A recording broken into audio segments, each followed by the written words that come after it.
Kamusta sa lahat? Maligayang pagdating sa aking channel.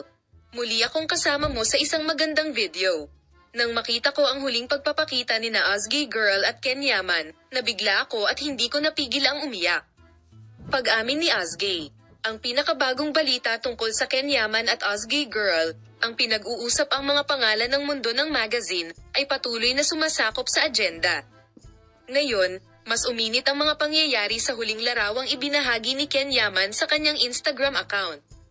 Kabilang sa mga komentong ginawa sa huling larawan ni Ken Yaman, ang isa sa pinakakapansin-pansin ay ang kay Ozgie Girl.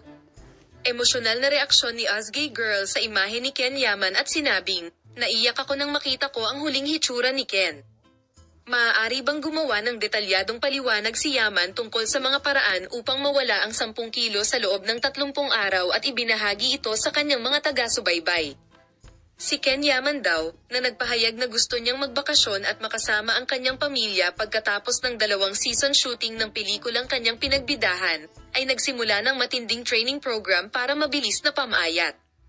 Gayunpaman, ang radikal na pagbabagong ito ay nagdulot ng kontrobersya sa mundo ng magazine, at ang mga komento ay ginawa na ang pagod at mataba na hitsura na makikita sa kanyang larawan ay halos nasa panganib sa kalusugan ni Ken Yaman, habang ang iba ay nag-isip na ang pagbabagong ito ay hindi kailangan, lalo na sa pananaw na dapat niyang panatilihin ang kanyang lumang timbang at kalusugan. Ang pagbaba ng timbang ni Yaman na aabot sa 83 kilos at ang mga pagbabago sa kanyang pisikal na anyo ay ikinabahala ng kanyang mga tagahanga at tagasunod. Nagtalo ang ilan na dapat pangalagaan ni Ken Yaman ang kanyang dating sarili at kalusugan. Ang mga alalahaning ito ay ibinahagi rin ng mga malalapit na kaibigan gaya ni Ozgie Girl. Nag-aalala tungkol sa kondisyon ng kalusugan ni Ken Yaman, nakipag-ugnayan si Ozgie Girl sa kanyang malapit na kaibigan at kasosyo sa negosyo at nakatanggap ng impormasyon tungkol sa kondisyon ni Yaman. At gamaan ang loob, nagkaroon ng kahalagahan ang kaganapan hindi lamang dahil sa pisikal na pagbabago ni Ken Yaman, kundi dahil din sa emosyonal at pagkakaibigang bono sa pagitan nila.